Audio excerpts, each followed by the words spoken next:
So I was recently having a conversation with my friend Sean, who, quick shout out to Sean if you're listening. And we were talking about stuff, and he was telling of a time when he was learning how to lead these Native American ceremonies. And in the beginning, he was trying so hard to remember everything, to do everything right, and of course with not as much success as he would have liked. And the elder told him, "You just need to relax. These things don't come from you; they come through you." And that's a saying that I've heard on occasion from time to time, and I was wondering where that came from. It doesn't come from you, but it comes through you. And there's a poem by Khalil Gibran where he's talking about children, but it applies to anything creative, anything that you create. He says, "Your children are not your children. They are sons and daughters of life's longing for itself. They come through you, but not from you. And though they are with you, they do not belong to you. You can give them your love, but not your thoughts, for they have their own thoughts. You may house their bodies, but not their souls. For their souls dwell in the house of tomorrow, which you cannot visit, not even in your dreams. You may strive to be like them, but seek not to make them like you. For life goes not backward, nor tarries with yesterday. You are the bows from which your children as living arrows are sent forth. The archer sees the mark upon the path of the infinite, and he bends you with his might, that his arrows may go swift and far. Let your bending in the archer's hand be for gladness, for even as he loves the arrow that flies, so he loves the bow that is stable."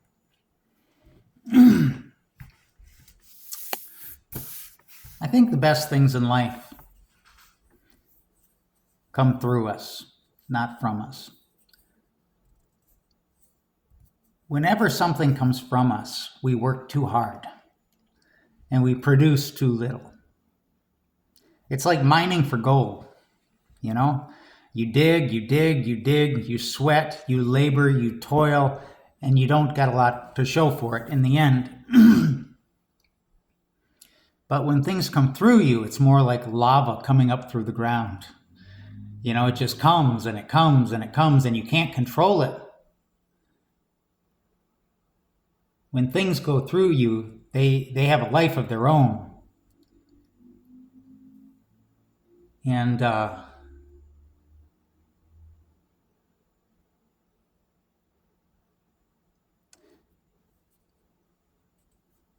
so many of the popular hymns, popular songs, popular novels, you know, the things that have really struck a chord with people. I'm always fascinated to hear that these things were written in an instant. You know, sometimes like a super famous song, you know, you think, wow, you know, they must have spent a year writing this song. And they're like, no, it just came to me one night. You know, in fact, it took me about 3 minutes to write the whole thing down. You know, or sometimes the information just comes so fast and so furious, like lava from the ground, that you can't keep up. You can't write as fast. And I felt that sometimes in sermons where, you know, I just make quick notes because I don't want to lose the thoughts that are coming so fast. You know, I'll clean it up later, you know, but I'll just write just a couple of key words down as I'm writing something, because because I'm afraid I'm going to lose the thoughts that are emerging like lava from the ground. And other times I will sit and labor and labor and labor and spin my wheels trying to come up with something that's useful and helpful, and I just can't do it.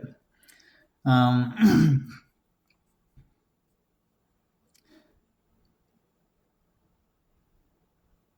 I love those kinds of things, that we don't have to work for, but they drive us, they compel us to stay up nights, thinking about and working about. And it reminds me of like this. There's a family of chess players, and the youngest, I believe, was studying chess and becoming very captivated by it. To the point that even her parents, had to put limits on how much she would play chess. And they would catch her in the middle of the night in the bathroom, hiding, trying to play chess. And her father said something like, you need to leave those pieces alone. And she said, I'm trying, but they won't leave me alone. Those great ideas that come through us won't leave us alone. They compel us, they harass us, they push us. I'm just at a point in life where I think, we work too hard. We work too hard to produce too little. And I know it personally, I need to go with the flow a little more often. Very much into Taoism these days, it's a philosophy of going with the flow. It's about meeting the moment, doing what is needed in the moment, and surrendering the outcome. The story of Taoism is very interesting, the origin story. It's about this archivist who's retired, he's on a journey, and he comes at a crossroads where there's a guard, and the guard starts talking to him, and he realizes that this is an interesting fella. And after a while, the guard says, would you mind just staying the night and just writing down these things that you've learned in your life as an archivist? And so he agrees, and he spends the night writing the Tao Te Ching, and in the morning hands it to the guard and gets on his horse and rides away, never to be seen again. He didn't set out to create a philosophy or a way of life, but he did what was asked of him in the moment. He surrendered the outcome, and he went on his way. And I think that those are really where the great things come from. I think too of the J.K. Rowling, when she talks about how Harry Potter came to be. She says it just came to her. Now she had put in some work. She was a writer. She was often writing, but when the story came to her, it came in an instant, and she like, I got it. She had to work out the details, of course, but everything that she needed was there. Happens with prophets too. Prophets who end up speaking the truth at great cost to their life and livelihood, and they often say that they're compelled to do it. It's like when they asked Jesus, they tried to get Jesus to be quiet, and he said, if I were to be quiet, the stones would cry out. Because what is coming out of me is not coming from me, it's coming through me.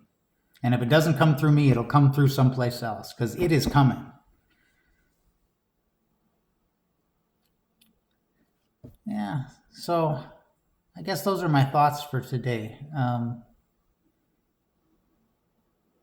The The best things in life don't come from us, they come through us.